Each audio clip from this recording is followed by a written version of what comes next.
दिल्लीतील घटनेनंतर महाराष्ट्रात अलर्ट देण्यात आलेला आहे। पाहूयात त्या संदर्भातल्या टॉप 9 बातम्या। दिल्ली घटनेनंतर सिद्धिविनायक मंदिर परिसरातील सुरक्षेत वाढ, मंदिरात येणाऱ्या भाविकांची कसून तपासणी, सिद्धिविनायक मंदिर प्रशासनाकडून सुरक्षेसंदर्भात आढावा।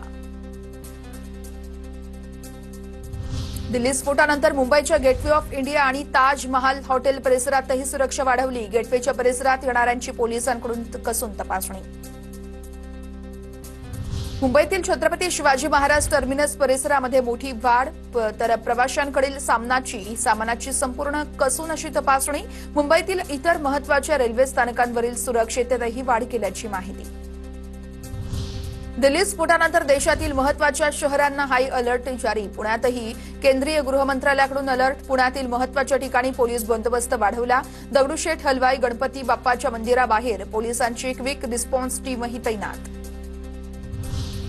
दिल्लीतील स्फोटानंतर पिंपरी चिंचवड पोलिसांकडून हाय अलर्ट जारी। पोलिसांकडून ठिकठिकाणी पोलीस बंदोबस्त आणि नाकाबंदी सुरू।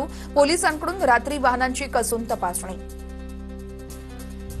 पुण्यातील गर्दीच्या ठिकाणी सुरक्षा यंत्रणा अलर्ट मोडवर। पुणे रेल्वे स्टेशन परिसरात बीडीडीएस पथक तैनात। गर्दीच्या ठिकाणी सुरक्षा बंदोबस्तात वाढ केल्याची माहिती। पुण्यातील सिव्हिल कोर्ट मेट्रो स्थानकासह गर्दीच्या ठिकाणी सुरक्षा तैनात। बीडीडीएस पथकाकडून गर्दीच्या ठिकाणी तपासणी। दिल्लीतील घटनेनंतर सुरक्षा यंत्रणा सतर्क। दिल्लीतील लाल किल्ल्याजवळ झालेल्या स्फोटानंतर नागपूर पोलीस हाय अलर्टवरती। नागपूर शहरातील अतिसंवेदनशील भागात पोलिसांची सुरक्षा वाढवल्याची माहिती। नागपूर विमानतळावरती डॉग स्क्वॉड तैनात। रेल्वे स्टेशन परिसरात देखील डॉग स्क्वॉड तैनात। दिल्लीतील स्फोटानंतर राज्यातील प्रमुख धार्मिक स्थळांना विशेष अलर्ट। शेगावमधील संत गजानन महाराज मंदिराची सुरक्षा वाढवली। पोलीस बंदोबस्तातही वाढ केल्याची माहिती। आता पाहणार आहोत टॉप 9 महत्त्वाच्या बातम्या। मुख्यमंत्री फडणवीसांकडून पोलीस यंत्रणांना सतर्क राहण्याचे आदेश। फडणवीसांकडून सर्व यंत्रणांना अलर्ट मोडवर राहण्याच्या सूचना। आरडीएक्सचा साठा सापडल्यानंतर फडणवीसांनी वरिष्ठ पोलीस अधिकाऱ्यांची बैठकही घेतली। दिल्लीतील स्फोटाच्या घटनेबद्दल उपमुख्यमंत्री एकनाथ शिंदेंकडून दुःख व्यक्त। पंतप्रधान नरेंद्र मोदींसह गृहमंत्री अमित शहा तपासावरती लक्ष ठेवून तपासांती स्फोटामागील कारणं स्पष्ट होतील, शिंदेंची प्रतिक्रिया। दिल्लीतील स्फोटानंतर शरद पवार यांचंही ट्विट। लाल किल्ला परिसरात स्फोटात झालेली जीवितहानी दुःखद असून मृत्युमुखी पडलेल्यांना निष्पाप नागरिकांना भावपूर्ण श्रद्धांजली अर्पण करत असल्याचं ट्विट शरद पवार यांनी केलंय। कार स्फोटाची घटना हा देशावरील भ्याड हल्ला, त्याचा निषेधच। लोकांना सुरक्षा देण्यात केंद्र आणि दिल्लीतील सरकार अपयशी ठरलंय, काँग्रेस नेते नाना पटोले यांची प्रतिक्रिया।